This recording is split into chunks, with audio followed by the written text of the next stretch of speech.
अगर आप एक लड़के हो और आपकी उम्र 12 से 25 साल में कहीं है तो आपको ब्रह्मचर्य की इस कहानी को जरूर सुनना चाहिए। कल सुबह हमें जिनका मेल आया वो अभी 26 साल के हैं और उन्होंने अपने बारे में जो जो बातें बताई हैं, काम वासना में आकर जो सब गलतियां उनसे हो गई हैं, उसे सुनना हर लड़के के लिए बहुत जरूरी है। क्योंकि ये इच्छा कि मुझे गर्लफ्रेंड चाहिए, डिजायर कि मुझे किसी के अंगों को देखना है, इंसान को अंदर ही अंदर खा जाती है, उसे खोखला कर देती है। दोस्तों, इस भाई ने रिक्वेस्ट किया है कि इनका नाम ना लिया जाए, तो मान लो इनका नाम है सैम।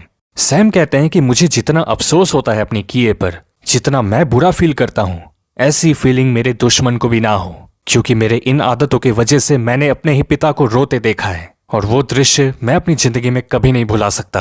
पूरा परिवार परेशान रहता कि सैम को कहीं नौकरी क्यों नहीं मिलती। लाखों का कर्ज आ चुका था इसे पढ़ाने में और उसके पिता की नौकरी खत्म होने में ज्यादा समय बाकी नहीं था। सैम को इन सब का कोई होश ही नहीं था क्योंकि वो काम वासना में बेहोश हो चुका था। जो पैसे उसे किताब खरीदने के लिए दिए जाते थे वो उसको सो कॉल्ड मॉडल्स की स्पेशल तस्वीरें देखने में खर्च कर देता। अपने पहचान वाली लड़कियों को उनके घर तक छोड़ने जाता इसी उम्मीद में कि एक दिन कोई लड़की को मेरे से प्यार हो जाएगा। पर सैम को बिल्कुल अंदाजा नहीं था कि बाइक पर जिन लड़कियों को घुमाने के लिए एक्स्ट्रा तेल भरवाता है उसके पैसे कितनी तकलीफों से आते हैं। उसके पिता ने कभी पता नहीं चलने दिया कि वो कितनी तकलीफ में है ताकि उनका बेटा सैम आराम से पढ़ाई कर सके, जिंदगी में आगे बढ़े। लेकिन सैम को पढ़ाई से कोई मतलब नहीं था। स्टडी मटेरियल के नाम पे कुछ और ही भर रखा था उसने। सैम ने सोचा एग्जाम से एक रात पहले पढ़ लेंगे, अभी मस्ती कर लेते हैं, और वो लड़कियां भी तो हैं, वो मदद कर देंगी पास होने में।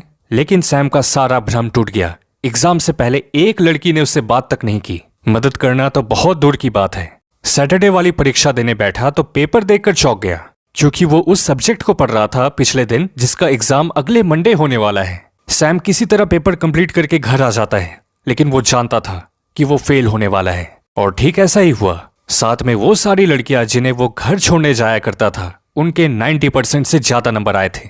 सबकी अच्छी जगह नौकरी लग गई, बस सैम को छोड़कर। जब घर वालों को इसके बारे में पता चला तो वो टूट गए अंदर से। सैम उनको दरवाजे के कोने से देख रहा था और जब उसने अपने पिता की आंखों में आंसू देखे, उनके इतने साल के सैक्रिफाइसेस का पता चला, तो सैम को अपनी इन हरकतों पर शर्म आने लगी।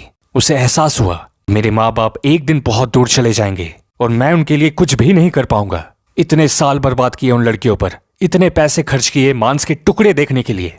दोस्तों, सैम ने हमें मेल पर बताया कि इस विचार के बाद उसने गुस्से में आकर 20 मुक्के दीवार को लगा दिए। और वो एक दिन है और आज का एक दिन है। सैम पूरा बदल चुका था और कहानी के अंत में वो एक बात हर लड़के से कहते हैं कि मैंने 12 से 25 की उम्र को बर्बाद किया। लेकिन आप ऐसा मत करना, ऐसा कुछ मत करना जिससे माँ बाप को तकलीफ पहुंचे। अभी आप जवान हो, ये वरदान है, इसे खाली मत जाने दो। क्योंकि एक बार ये समय चला जाता है ना तो लोग बहुत तरसते हैं इसके लिए। दो शक्तिशाली ताकत है आपके पास, एक तो टाइम और दूसरा पोटेंशियल। यानी इस समय बहुत कुछ बन सकता है या फिर बहुत कुछ बिगड़ भी सकता है। सोचो इस बात को, आपके अलावा इस दुनिया में कोई सुबह उठकर ये नहीं सोचेगा कि आपको बदलना चाहिए। आप ही हैं जो अपने बारे में सोचेगा। अगर आप में से किसी को भी ब्रह्मचर्य पालन करने में कोई भी दिक्कत आ रही है तो आपके लिए एक बहुत इंपॉर्टेंट वीडियो का लिंक डिस्क्रिप्शन में है। हमारे इंस्टा और टेलीग्राम के डिटेल्स आपकी स्क्रीन पर हैं। इस वीडियो को याद से शेयर कर दे उन लड़कों में जो दिन रात लड़कियों पर अपना टाइम वेस्ट कर रहे हैं। ख्याल रखिएगा अपना। मिलते हैं आपसे अगली वीडियो में।